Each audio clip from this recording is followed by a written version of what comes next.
I'm Lane, and I'm Salagi, or Cherokee. What a lot of people don't know is that the Cherokee Nation is broken up into 3 bands.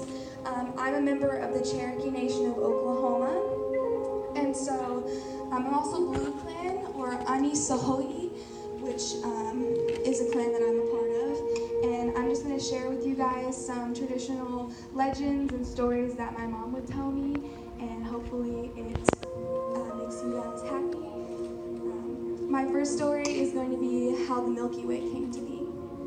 So, a long time ago in Cherokee country, back when the sky at night was completely clear except for a few stars, there lived an old man and an old woman, and they made their living by selling meal.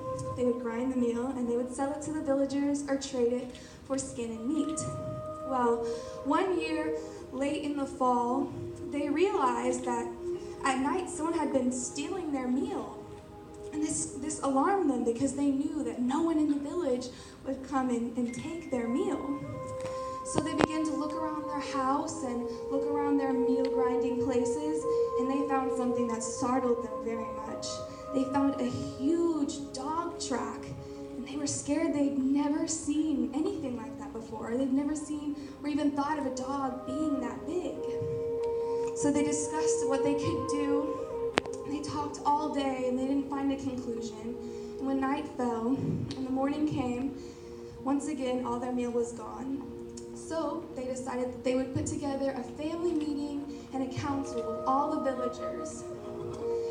So they gathered that day, and one after another, each villager stood up and shared what they thought they should do about the dog. And the old man, one after another, shot them down and shook his head because he didn't want to hurt the dog. He didn't want to kill the dog.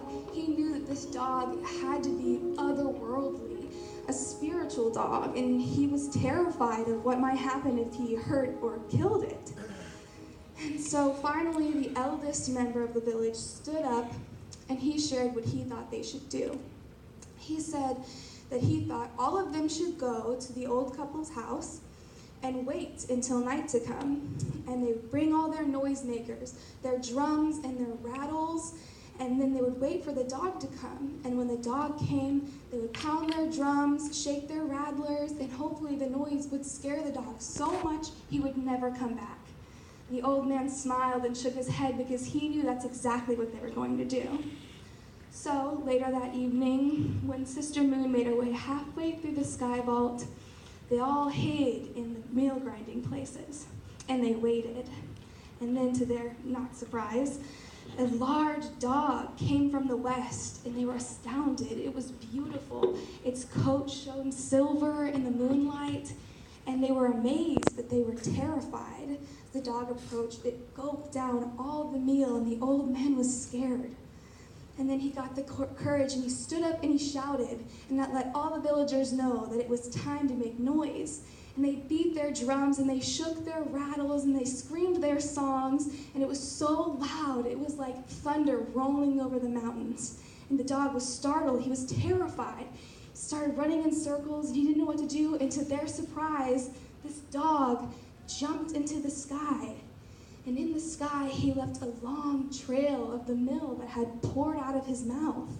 And when you look into the sky today, you can still see this trail of cornmeal, still there. And a lot of you people call it the Milky Way, and my people, we call it the trail and where the dog ran. And that's how the Milky Way came to be.